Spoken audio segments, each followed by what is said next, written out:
Taray ni Maren, grabe laki ng pinagbago. At least napasaya kita ngayong gabi. Bago ka ma-stress sa trabaho mo, diba? Para napasaya kita ng bonggang-bong, kaya magbabay ka sa kanila. Buti pala pumasok yung booking mo, nag-meet ulit tayo.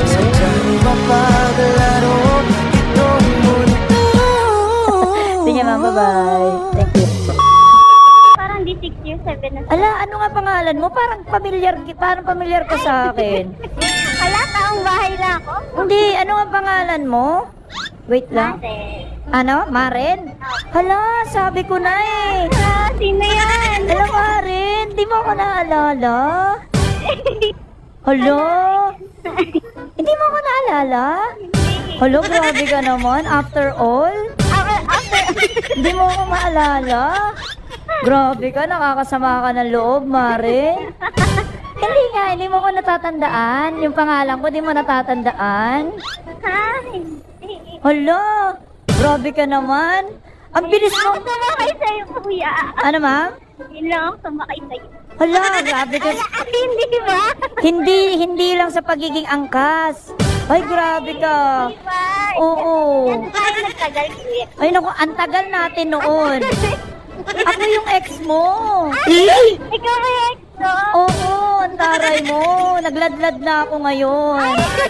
Simula nung naghiwalay tayo 6 years ago, hindi na ako nagrelasyon.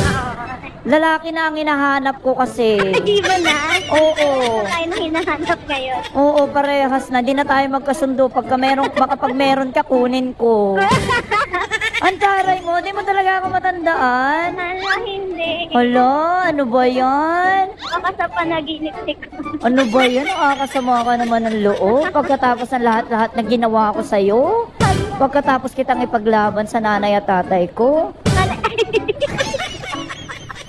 Tapos ngayon, ganyan lang. Ano lang pinaglalaban? Ba yan? Kakainis ka? Hindi mo na naman ako matandaan.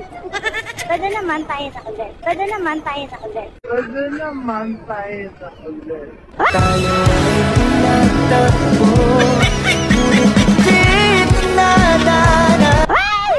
Ayoko, hindi tayo talo. Ayoko. Yuck! Ew!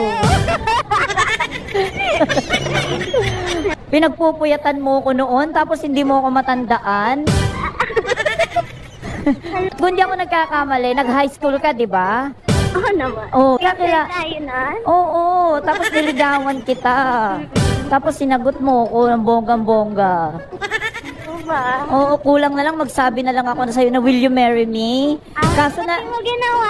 kasi nga na-realize ko na hindi ikaw ang gusto ko. Hotdog pala. Oh? Hotdog pala. Oh? Hotdog pala. Aray ko. Pinulikat ako dun ah. Hotdog pala ang gusto ko. Ayoko ng monay.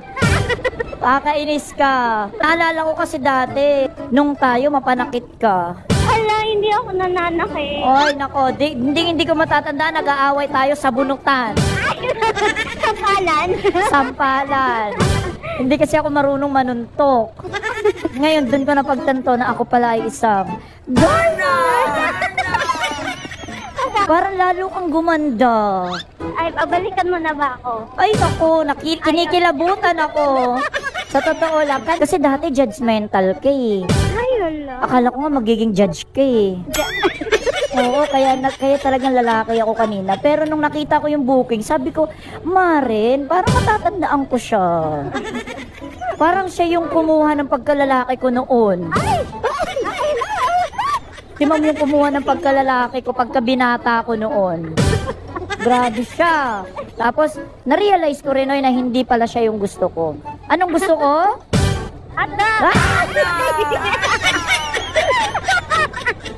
Naalala mo yung call sign natin dati? Honey bunch. Ayan. So, Honey Bunch. Tatawagan na kitang Honey Bunch. Ay, yung kuya mo? Single pa kuya mo? Ay, pogi yung kuya mo. Naalala ko eh. Pumapatol ba siya sa may hotdog din?